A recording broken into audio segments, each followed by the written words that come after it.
네, 북한에서 송환된 원비어의 사망 소식이 들린 어제 문재인 대통령은 미국 CBS와 인터뷰를 가졌습니다. 잇따른 악재 속에 한미 정상회담까지 앞둔 터라 문 대통령이 어떤 발언을 할지 관심이 쏠렸는데요. 당시 문 대통령의 인터뷰 어떤 내용인지 한번 보시겠습니다. 죄송합니다.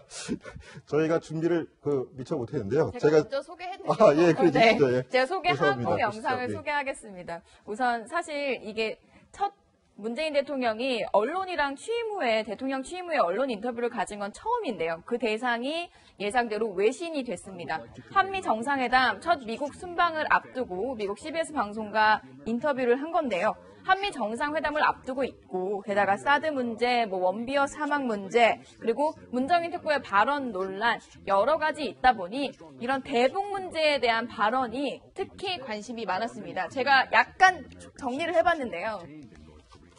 연내 북한과 대화를 희망한다라는 내용이 있었고 김정은 핵과 미사일로 뻥, 이게 무슨 말일까요? 제가 조금 이따가 설명을 드리겠습니다. 그리고 대북 정책 트럼프와 유사하다라는 말도 했고 이 문정인 특보의 발언에 대해서도 직접 해명을 했습니다. 우선 오늘 인터뷰 내용 먼저 들어보시고 이야기 나누시죠. And just because we believe that dialogue is necessary does not mean that we have to be impatient for dialogue. And so, what I hope to achieve by the end of this year is to draw North Korea out to the table for negotiation through the implementation of various and strong sanctions and pressure. 네, 잠시 전에 진행에 좀 차질이 있었습니다. 죄송합니다. 자, 강병규 기자. 네. 적극적으로 남북 정상회담을 추진하겠다 이런 의견을 피력했는데요. 예. 자, 그런데 트럼프 대통령 같은 경우에는 지금 김정은을 만나겠다, 대선 때 김정을 직접 만나겠다 이렇게 했던 얘기를 좀 접어들이는 모양새잖아요. 두 사람 사이에 좀 입장차가 좀 있는 것 같은데요. 입장차가 좀 있는 것 같고요. 그리고 일단 남북 정상회담이 먼저 가능하느냐 이 얘기도 사실 많이 나오고 있잖아요.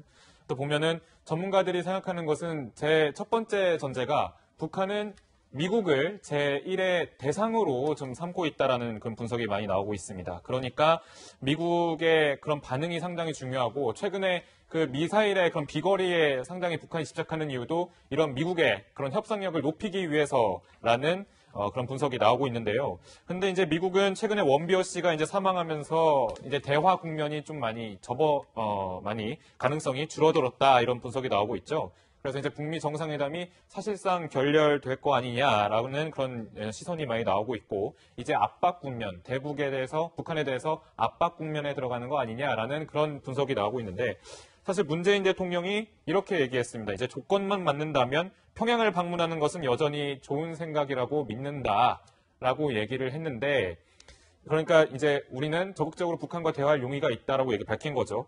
그런데 이제 우리 북한에 대해서 우리 대한민국이 대화를 하자라고 하더라도 먼저 미국이 제1의 대화 대상으로 북한이 보고 있다는 입장이기 때문에 이 미국과 북한의 관계가 너무 경색 국면에 들어서 있으면 이 대화도 상당히 쉽지 않을 거라는 게 전문가들의 첫 번째 분석이고요. 두 번째로는 일단 김정은이 아버지인 그 김정일보다 좀 더 폐쇄적인 인물이다라는 게 전문가들의 분석입니다. 그러니까 남북 정상회담 가능하겠냐라고 하면 좀 어려울 것 같다라는 그런 전문가들의 시선도 있습니다, 사실. 어제 그 문재인 대통령의 인터뷰를 보면요. 미국과 북한에 동시에 메시지를 던졌다 이렇게 볼 수가 있겠습니다. 어떻게 볼 수가 있냐면 문재인 대통령 이런 이야기를 합니다. 관여라는 단어를 사용했습니다. 내가 말하는 대북 관여는 트럼프 대통령이 말하는 관여와 굉장히 유사하다 이렇게 얘기를 했는데 트럼프 대통령 뭐라고 했습니까? 북한에 대해서 최대 압박과 관여 전략을 취하겠다 이렇게 이야기한 바가 있습니다. 그러니까 이 관여라는 단어가 하나의 단어라고 할 수도 있겠지만 그것이 아닙니다. 이 외교적 문제에 대해서는 관여라는 이 단어를 함께 사용했다는 것에 대해서 굉장히 우리나라는 한미 정상회담을 앞두고 너희 미국과 절대적으로 대화할 준비를 갖춰져 있다 하는 면모를 뽐낸다 이렇게 볼 수가 있겠고요. 또 하나는 북한에는 어떤 메시지를 줬냐. 대화가 가능하다는 메시지를 줬는데 이 단어, 이 억구에서 볼 수가 있겠습니다. 북한이 비핵화를 결정할 경우에는 기꺼이 우리가 지원을 하겠다. 이런 이야기를 했습니다. 햇볕 정책, 일종의 햇볕 정책도 가능하다. 이러한 이야기를 하면서 북한에 대해서도 우리와 대화를 하자 메시지를 준 것으로 볼 수 있겠습니다. 네, 그런데 트럼프 대통령도 같은 생각일지 궁금해지는데요. 자, 어저께 전 인터뷰 내용 중에서 가장 인상적이었던 게 바로 이 말이었습니다. 문재인 대통령, 김정은이 핵과 미사일로 뻥을 치고 있다. 이 뻥을 치고 있다는 게 방송 용어로 적절할지 모르겠는데 아무튼 문재인 대통령의 이야기이기 때문에 제가 옮겨드렸는데요. 이현수 기자, 이거 어떤 내용입니까? 네, 우선 그 문재인 대통령의 발언을 먼저 들어보고 그 어감도 같이 들어보고 이야기를 나눠보겠습니다. 진정으로 바라는 것은 So I believe what Kim Jong-un would want the most is to have a security guarantee for his regime. So there is a possibility that Kim Jong-un continues to make the bluff with his nuclear weapons programs, but deep inside he is actually yearning or wanting dialogue. But in the end, the only way to find out is to have a dialogue with North Korea. 네, 문재인 대통령이 참 재미있는 발언을 했는데요. 뻥이라는 발언을 했습니다. 북한이 핵과 미사일로 뻥을 치고 있지만 속으로는 그 체제 유지에 대한 간절한 바람이 있을 거다. 즉 공격용으로 핵과 미사일로 뭔가 도발을 하거나 그런 게 아니라 체제를 유지하기 위한 수단이고 이 속마음을 들어보려면 결국 대화를 해야 한다는 게 문재인 대통령의 발언이었는데요. 그러니까 이게 겉으로 듣기에는 뭐 뻥을 친다, 약간 강도 높은 말이 나오지만 결국은 북한과 마주 앉아서 북한이 진짜 원하는 게 뭔지 대화로서 풀어야 한다라는 본인의 소신을 밝히고 아마 한미 정상회담에서 트럼프 대통령을 만나서도 이런 말을 하지 않을까라는 생각이 들었습니다.